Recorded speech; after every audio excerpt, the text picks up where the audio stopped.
All right, today we're diving into a really powerful and honestly pretty optimistic vision for our future with AI. It's a way of thinking that kind of pushes back against all the usual doom and gloom. It comes from technologist Reid Hoffman, and he has a name for it: SUPERAGENCY.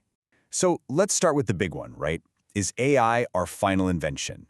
You hear this question everywhere, and it's so dramatic because it wraps up all our anxieties about our jobs, our safety, even our purpose as humans. But to even begin to answer it, we have to do something really important first: separate the Hollywood script from what's actually happening today. Yeah, you look on one side, and our heads are just filled with these classic sci-fi villains, right? HAL 9000, the Terminator, the Borg, all of them are basically bent on destroying us. But then you look at what we're actually using today, things like ChatGPT or Midjourney, and they're not villains. They're more like creative assistants, tools that help us out. Understanding this massive canyon between the stories we tell ourselves and the tools we're actually building, that's the key to this whole conversation. And look, let's be real, the concerns are totally valid. We're talking about huge, existential stuff: extinction-level risks, AI being used by bad actors, massive shifts in the job market, and this deeper fear of, well, what if we just become obsolete? The argument you hear is that AI is just so different, so uniquely powerful, that none of the old rules apply anymore. But is this time really all that different? To figure that out, we've got to look backwards for a second. It turns out that our modern panic over AI, it's not nearly as new as you'd think. History, it seems, has a pretty glitchy crystal ball, and looking at its past predictions gives us a fascinating and maybe calming perspective. Think about it. Back in the 1960s, the big mainframe computers, they sparked the exact same fears. You had all the experts predicting this wave of permanently unemployed people because of automation. You had best-selling books warning about a Big Brother surveillance state. And yet, what actually happened? The total opposite. We ended up with lower unemployment rates and a culture that prized individualism more than it did in the 60s. And this wasn't just some fringe idea, you know. These fears went all the way to the top. Just listen to this quote from a U.S. congressman back in 1966. He's on the record warning about creating a computerized man who's been stripped of his individuality. This was a real mainstream political debate. They were genuinely worried that the computer was going to turn everyone into a cog in a machine. But here's where it gets really interesting, kind of the big twist in the story. The very same technology that everyone was afraid would stamp out individuality actually did the opposite. Computers let businesses analyze data in a way they never could before. And they didn't find one giant, uniform market. They found thousands of little niches and subcultures. So instead of crushing us into conformity, technology helped create a world that was way more personalized. It helped us feel seen, not just watched. Okay, so if history's a terrible predictor of doom, what do we use instead? What's our guide for navigating the future of AI? Well, this brings us to the core idea of today's explainer. What we really need is a new kind of compass, a compass for humanity. And the true north for that compass? It all boils down to this one single concept: human agency. Just think about it for a second. Every single fear we have about AI, losing our jobs, being manipulated, becoming obsolete, it's not really a fear of the technology itself. It's a fear of losing this: our basic ability to make choices and have a say in our own lives. So the answer isn't to hit the panic button and try to stop progress. No, it's to get in the driver's seat and steer. This techno-humanist compass is all about actively, intentionally building and using AI with one main goal in mind: to amplify and expand human agency, not just for a few people, but for everyone.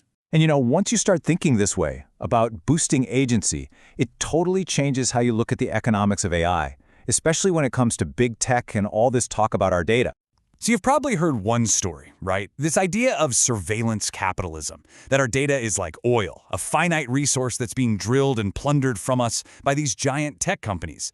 But there's a totally different way to frame it. Think of it as data agriculture. In this model, data isn't something finite you plunder. It's more like a crop that you cultivate. It's regenerative, and when you tend to it, it grows new value and new knowledge for everybody. The thing is, that whole extraction argument, it kind of misses a giant piece of the puzzle: the incredible value we, the users, get back from all these free services. We're not just getting taken for a ride, we're getting something huge in return. Economists have a term for this invisible benefit. It's called consumer surplus. And look, this isn't just some fuzzy abstract theory. A study out of Stanford actually tried to put a number on it. They asked people a really simple question: how much money would a company have to pay you to get you to stop using search engines for 1 year? The median answer? Get this, over $17,000. That's a mind-blowing number, and it shows you the very real, tangible value that these tools bring into our lives, a value we don't even think about most of the time. Okay, so AI can create all this incredible value. But what about the risks? Because they are definitely real. How should we manage the dangers that come with such a powerful new technology? This is maybe the most important question of all.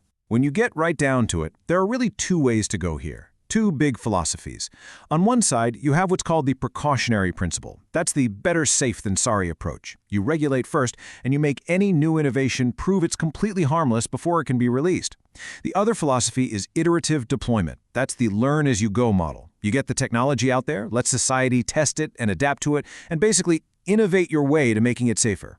And maybe the best way to understand this is to look at the car. The first cars were death traps. They were unbelievably dangerous, but we didn't ban them. We made them safer through this exact cycle. First came mass deployment, which led to us learning as a society just how dangerous they were. That learning then drove all these incredible safety innovations, seatbelts, airbags, crumple zones, and that's when the smart regulations came in to make those new safety features standard. And the result of that whole process? I mean, look at this. A staggering 93% reduction in the death rate per mile driven. We didn't regulate our way to safety, we innovated our way there by getting the technology out into the world and learning from it. The argument is that this exact same principle applies to AI, that the fastest, most effective way to make it safe is through widespread use, rapid learning, and constant adaptation. So you put all of this together, and it leads to this really powerful final vision. It's called SUPERAGENCY. And this is the beautiful part. It's not just about you getting AI-driven superpowers to make your life better. It's about the massive, compounding benefit we all get when everyone has those superpowers. Imagine every scientist, every doctor, every artist, every entrepreneur suddenly amplified. We all benefit from that explosion of creativity and problem-solving. Ultimately, this is a call to completely reframe how we talk about this stuff. We're so often told that new technology is a challenge to our humanity. But as Reid Hoffman puts it here, what if the opposite is true? What if technology is actually what it's always been, a time-tested key to human flourishing, from the printing press to the steam engine, and now to AI? Because in the end, the technology isn't our destiny. We are. AI is coming, and it's going to grant us capabilities that feel like straight-up magic today. So the real question isn't, what will the AI do?